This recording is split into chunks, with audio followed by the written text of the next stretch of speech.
अब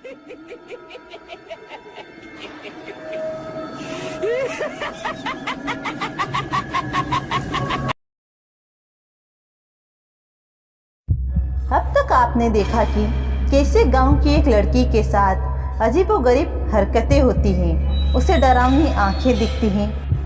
उसके साथ हो रही ये अजीबोगरीब हरकतें उसे काफ़ी डरा देती हैं।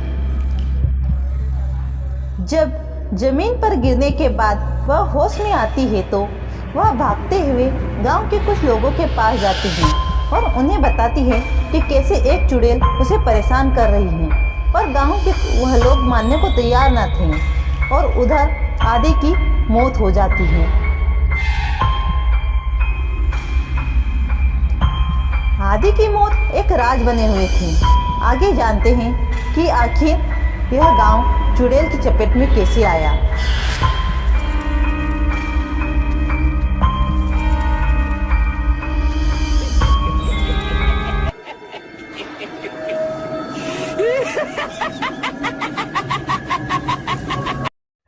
कहते हैं कि एक का फल हर इंसान को मिलता है, किसी को जल्दी तो किसी को देर से मिलता है, किसी को इसी जन्म में तो किसी को अगले जन्म में मिलता है। पर कभी कभी इंसान के कर्म किसी की ज़िंदगी को इतना बर्बाद कर देते हैं कि वह मर के भी नहीं मरता। यह कहानी है सुजालपुर नाम के एक गांव की, जहां एक प्रेत आत्मा का साया था। बरसों से खुशहाल गांव काली घटाओं में घिर गया। 5 साल पहले यहाँ गोपाल नाम का एक आदमी रहता था, जिसकी एक बहुत ही सुंदर सी लड़की से शादी हो गई। वह दोनों अपने परिवार में खुशहाल रह रहे थे। गोपाल की माँ, भाई बहन, बहुत ही प्यारा परिवार था। पर उसकी सुंदर सी पत्नी को देखकर कुछ लोगों के मन में ईर्ष्या होने लगी।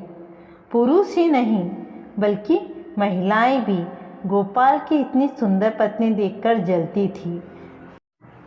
और उसके ऊपर वह पढ़ी लिखी और समझदार और संस्कार तो शायद कुट कुट के भरे हो। पर ईर्ष्या के चलते भला कौन किसी का घर बसने देता है। उसी गांव में गोपाल के कई रिश्तेदार भी रहते थे, जिनकी बहुएं किसी की सांवली तो किसी की लंगड़ी और किसी की बहुत बड़बोली थी। पढ़ी लिखी तो किसी की नहीं थी। यहाँ तक कि कई सुंदर पुरुषों की भी पत्नी इतनी सुंदर नहीं थी।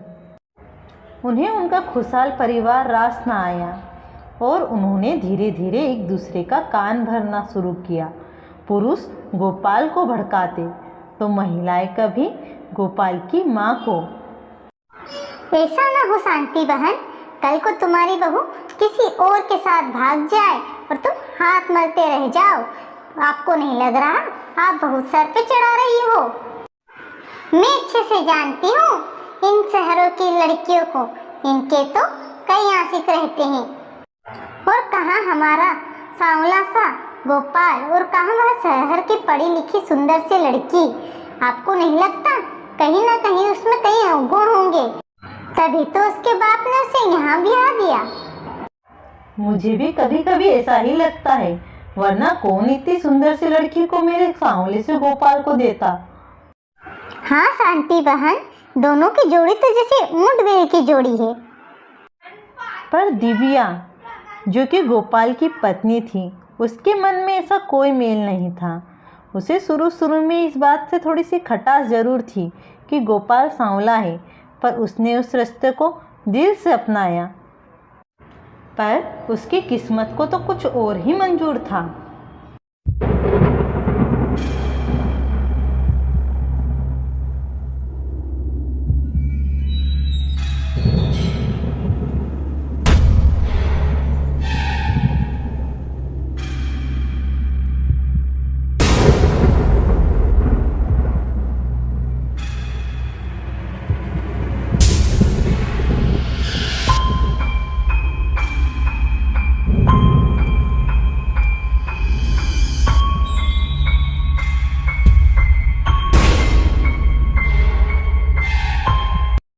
क्या गोपाल भाई, दिखते ही नहीं हो आजकल?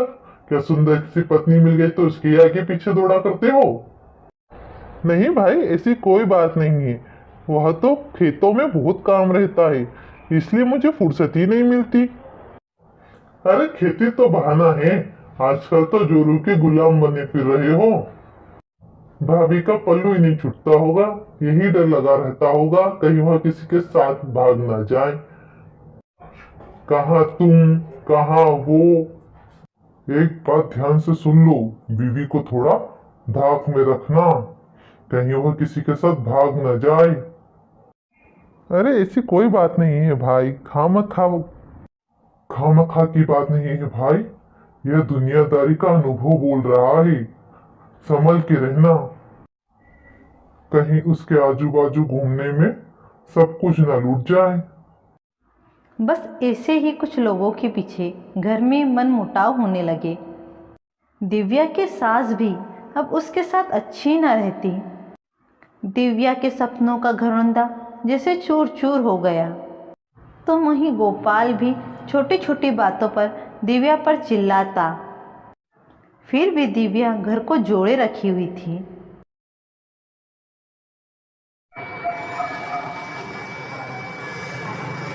सेठ जी, सेठ जी, सेठ जी, घर के अंदर तो आओ, थोड़ा चाय पानी पी लो। या फिर मैं ही बाहर आऊं? सेठ जी, मैं आऊं क्या? सेठ जी, मैं आ गई। क्या हुआ सेठ जी, कुछ समझ में नहीं आ रहा? अब समझ में आ रहा है? चलो अब मेरी दुनिया में चलो सेठ जी, अब वहीं आपको चाय पिलाऊंगी। चलो।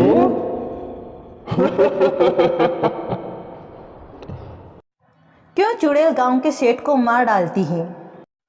आखिर इस चुड़ैल का दिव्या से क्या लेना देना था, या ये चुड़ैल कोई अलग थी? क्यों गांव बर्बाद हो गया? इस कहानी को जानने के लिए इंतजार करिए बदला भाग 3 का। अगर वीडियो थोड़ी भी अच्छी लगे तो प्लीज़ वीडियो को लाइक और चैनल को सब्सक्राइब करना मत भूलना। वीडियो देखने के लिए धन्यवाद।